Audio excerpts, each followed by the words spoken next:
আসবেটা কি করে?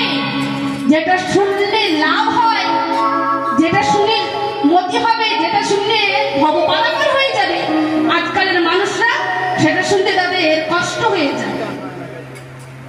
কি জানেন তো, একটা বাংলার কথা আছে না, ভালো লাগুক আর না লাগুক খেতে হবে পিতা, আর ভালো লাগুক আর নাই লাগুক পড়তে হবে কি না? পিতা খেতে আমাদের ভালো লাগে কি গো ঠাকুমা? আপনারা তো জানবেন পিতা খেতে কি ভালো লাগে? যখন ছোট ছোট ছেলেরা পিতা খায় না, ওদেরকে কত ভুলিয়ে ভালিয়ে কত জোর করে পিতাটা খাওয়ানো হয়, কিন্তু ওটা খাওয়াই আমরা কেন জানি? ওটা খাওয়ালে ওর শরীরের উপকার হবে। বাচ্চারা খেতে চায় না, তবুও ওদেরকে জোর করে খাওয়াতে হয়। তেমনি আজকালের বর্তমান যুগে বাবা মা হলো যে কৃষ্ণ নাম সন্তানের শুনতে ভালো লাগবে না, কৃষ্ণ নামে সন্তানরা আসতে চাইবে না, তবু কিন্তু ওদেরকে হাত ধরে নিয়ে আসতে হবে এই হরি নাম বাসরে। তবে ওরা ধর্মে থাকবে। আর ওদের যদি তুমি পাঠিয়ে দাও ওই যাত্রায়, ওদের যদি পাঠিয়ে দাও গাজনে, তো আপনার ছেলেরা ওই বড় হয়ে আপনার জন্য বৃদ্ধাশ্রমে নিয়ে যাবে।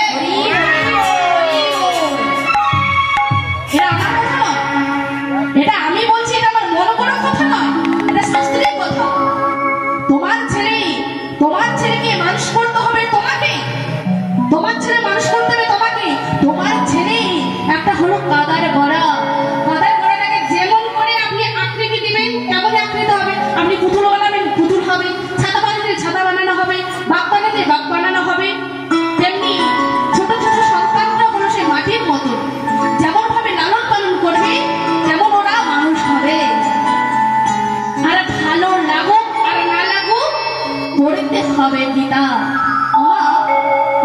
কি বলবো, আমার সনাতন ধর্মের মানুষ সব এমন হয়ে গেছে, এমন বজ্জাত হয়ে গেছে, এদের বলে আর শেষ করে দিন, আর যদি 3 ঘন্টা বলে শেষ পাবে না।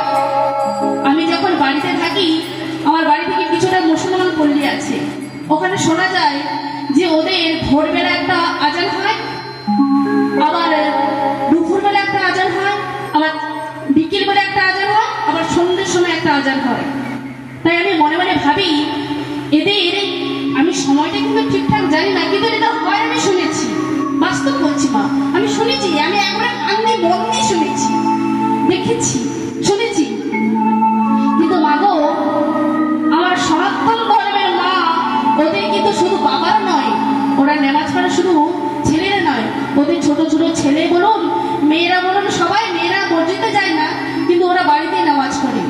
কিন্তু আমাদের সনাতন ধর্মের মায়েরা সময় হিসাবে একবারে পার্ফেক্ট সময় করে, একেবারে সময় ধরে নির্ধারিত করে সিরিয়ালটা দেখে, না হলে শেষ পেয়ে যাবে।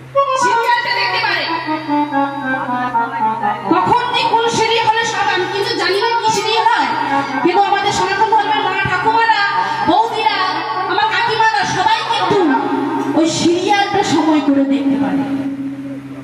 কখন কখন একটু যদি সন্ধ্যার সময় যে বাবা জানা তুই সন্ধ্যা দিয়ে দে না, না সময় হয়ে যাবে, এক দেখ তারপরে না সন্ধ্যা দেবো, সন্ধ্যাটা দিতেও মানে এক দেখ তারপরে না সন্ধ্যা দেবো। আর ওই সময় যদি স্বামী এসে বলে কই গো আমার এক গ্লাস জল দাও, প্রচুর আজ পরিশ্রম হয়ে গেছে, এক গ্লাস জল দাও, জল খাবে সিরিয়ালের একটা দিক, তারপরে তোমার জল ঝড়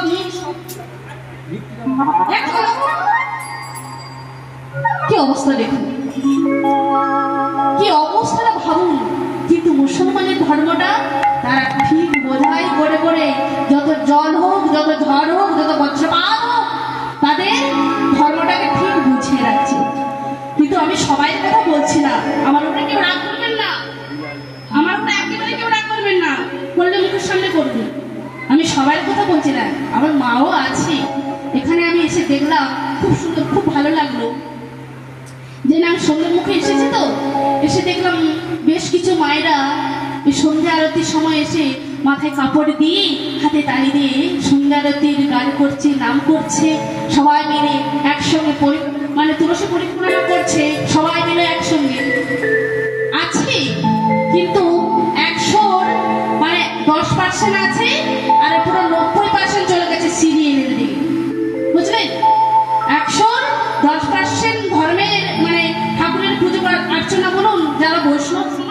সবাই করছে, কিন্তু 8 জনেরা কেউ করছেন না, জানেন তো মাগো।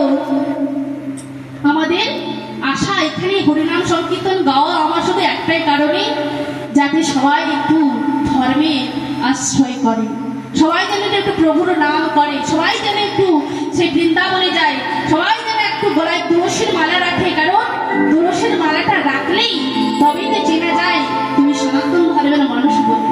যেমন মুসলমান ধর্মের মানুষকে চেনা যায় কেমন করে, তারা দাড়ি থাকে বলে আর মাথায় টুপি থাকে বলে, যে যারা জানা যায় ইনি হলো মুসলমান ধর্মের মানুষ। আর আমাদের সনাতন ধর্মের মানুষকে দেখে কি বুঝবে, যদি আমাদের গলায় তুলসীর মালা থাকে তবেই তো চিনতে পারবে যে তুমি সনাতন ধর্মের